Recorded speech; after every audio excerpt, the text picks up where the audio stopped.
I recently did a video about OPNsense 25.7.8 being released and a new extended blocklist feature. These things up here. Well, I didn't want to go into it too much because that video was specifically about the new features in 25.7.8 and I didn't want to do a deep dive on it. So this video is going to cover just that. If you're not sure what they are or how to use them, you will be able to by the end of this video. Sheridan Computers, IT, Communications, Support. Let's start with OPNsense 25.7.7 patch release 4. Head down to Services, Unbound DNS, select Blocklist. This is the screen that you are probably familiar with. So we can enable, force safe search, specify the type of DNS blocklist. I don't think this has changed between versions. I might be wrong, we'll look in a minute. We can whitelist domains, blocklist domains, specify wildcard domains. If we look at the advanced options, that gives us 2 additional options, destination address and return NX domain. I'm not going to go through the help on this, it's pretty much self-explanatory. So how does this differ in 25.7.8? Let's take a look. So this is OPNsense 25.7.8. We're going to do the same thing. We'll go to Services, Unbound DNS, Blocklists, and this looks a bit different straight away.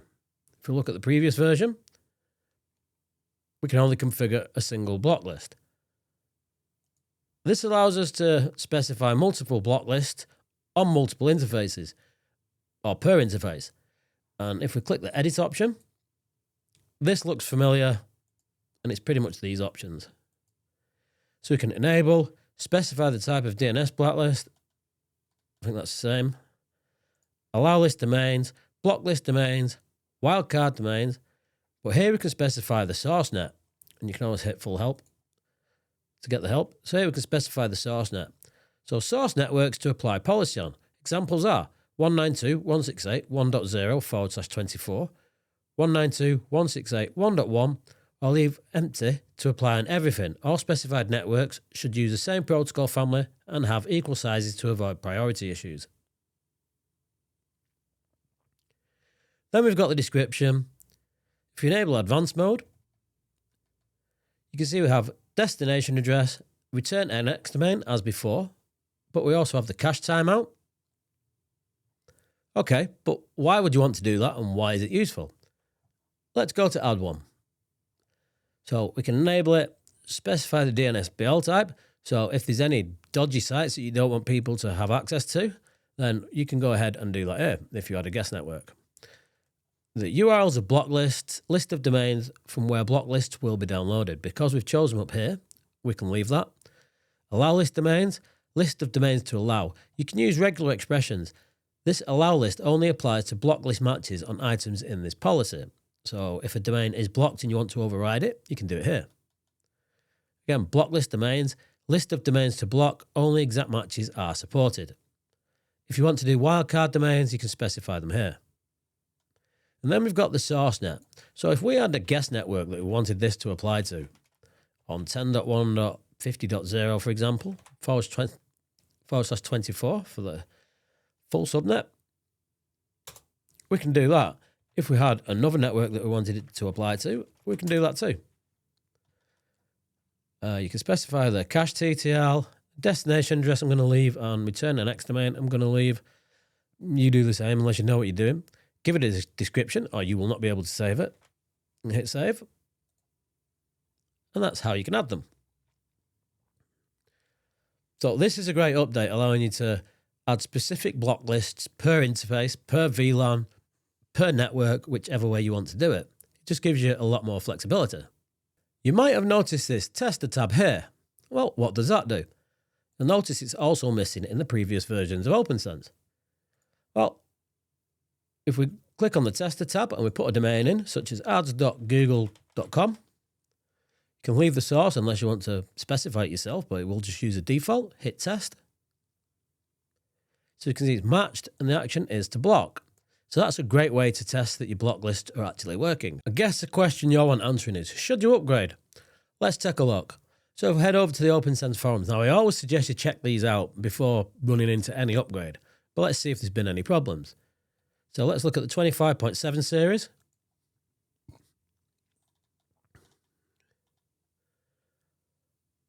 OPNsense 25.7.8. Dashboard empty, no plugins visible. That's 25.7.8. What else we got that might be?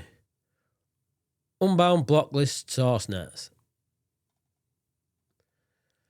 So after upgrading to 25.7.8, I've configured Unbound Blocklist source nets to include my LAN and IoT networks, excluding my guest network. The problem is, as soon as someone on the guest network does a lookup of a block domain, that domain's IP lookup is cached. After this, that block domain's IPs are served to my LAN. Now, a few people have expressed this issue.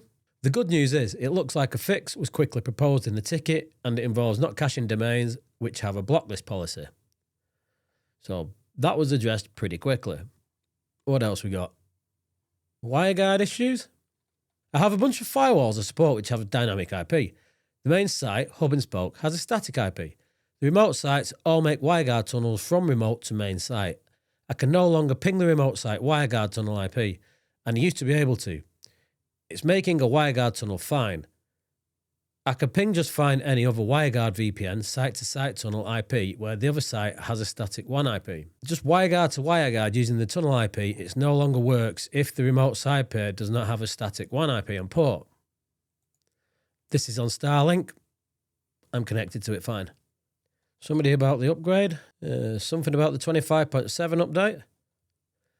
So this morning, I decided to do a firmware check and saw 25.7.8 was available. I've been working away. Went through the process and I thought it was all good. A little slower than normal, but all good. Now I tend to do 2 runs of firmware checks just because I can't help it.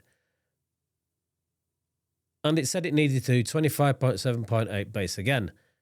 I've now run it 5 or 6 times and it keeps coming back with got request update. Okay, let's address that. System, firmware, updates, status, check for updates. I've already done this in my previous video.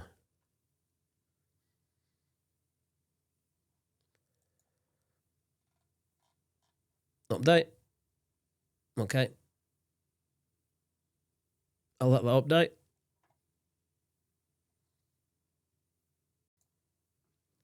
So we've downloaded the files and it's just doing the update.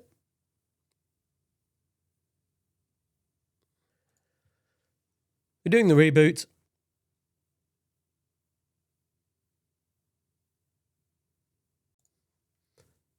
Let's log in and take a look. I don't remember what the password was for this. We're on 25.7.8. The firmware updates. Check for updates. I'm not sure what the issue was there, but I can't reproduce it. See if there's anything else we should look at. Solved question mark. Free radius can't connect to Wi-Fi after 25.7.8 update. I'm not using this, so I can't verify it. Oh, hang on. So what's the issue? After the 25.7 update, I can no longer connect to Wi-Fi. I'm using free radius and all my devices now stay unable to connect to Wi-Fi. So it turns out they found the culprit.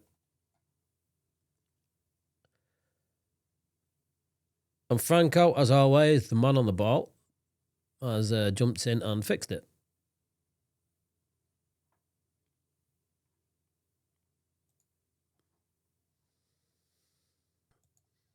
Is there an issue with live view for log files? After update to 25.7.8, I can't change the column size in the firewall. Okay, I'm sure that'll get addressed if there is a problem.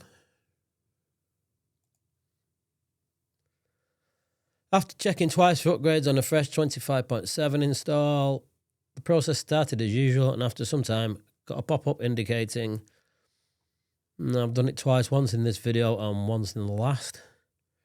I'm not sure what that's about. I've not experienced it. Anyway, is it worth upgrading? Well, unless any of the issues that I've read out will affect you, I'd go ahead and upgrade. A fix will be released shortly, I imagine, with the Unbound Blocklist issue. If you found this video useful and you'd like to see more OPNsense videos, consider subscribing to the channel. Hit the like button so other people can find this video. Again, I apologise for having man flu. I hope you enjoyed this video. If you made it this far, thank you very much. I'll see you in the next one.